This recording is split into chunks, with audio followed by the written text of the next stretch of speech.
World cup में semifinal match में Bharat England के हाथों हार गया।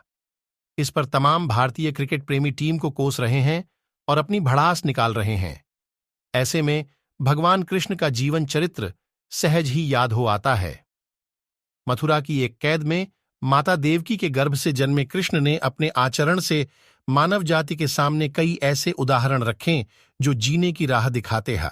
ऐसा ही एक उदाहरण है उनके रणछोड़ बनने का। जी हां, एक बार कृष्ण भी युद्ध को बीच में ही छोड़कर मैदान से भाग गए थे, फिर भी शत्रु का वध हुआ और हजारों निर्दोष नागरिकों की सुरक्षा हुई। भगवान श्री कृष्ण का जन्म कंस का वध कर समस्त पृथ्वी लोक को उसके अत्याचारों से मुक्त कराने हेतु हुआ था।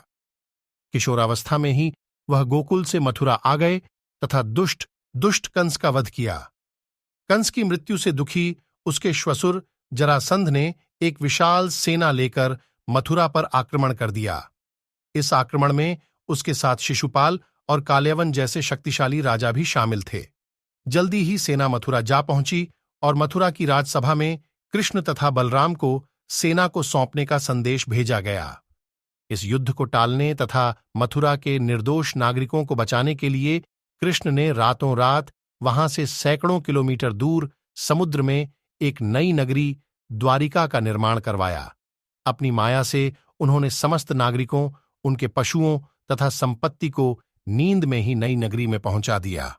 अगले दिन सूर्योदय के समय कृष्ण तथा बलराम जरासंध की सेना के सामने जा पहुंचे और उसे लड़ने के लिए चुनौती दी। जैसे ही जरासंध और दूसरे राजाओं ने कृष्ण को मारने के लिए शस्त्र उठाए, दोनों भाई भागने लगे।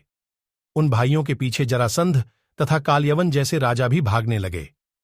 कुछ ही देर में दोनों भाई बहुत आगे निकल गए और उनके पीछे केवल मात्र कालयवन रह गया। उसे देवताओं ने वरदान दिया था कि उसकी हत्या किसी अस्त्र या शस्त्र से नहीं होगी। ऐसे में वह निर्भीक था और लगातार कृष्ण का पीछा करते करते एक गुफा में जा पहुंचा। गुफा में राजा मुचुकुंद सो रहे थे, जिन्हें इंद्रदेव ने वरदान दिया था कि जो भी उन्हें उठाएगा वह उनके देखते ही जलकर भस्म हो जाएगा। वहां पहुंचकर कृष्ण ने सोए हुए मुचुकुंद पर अपना पीतांबर डाल दिया और स्वयं छिप गए। कालयवन भी वहां जा पहुंचा और सोए हुए राजा मुचुकुंद पर पीतांबर देख उन्हें ही कृष्ण समझ बैठा। उसने मुचुकुंद को उठाने के लिए लात मारी, जिसके कारण उनकी निद्रा खुल गई और उनके देखते ही कालयवन वहीं पर जलकर भस्म हो गया। तत्पश्चात कृष्ण ने राजा मुचुकुंद को अपने चतुर्भुज स्वरूप में दर्शन दिए और उन्हें मोक्ष पाने का वरदान दिया।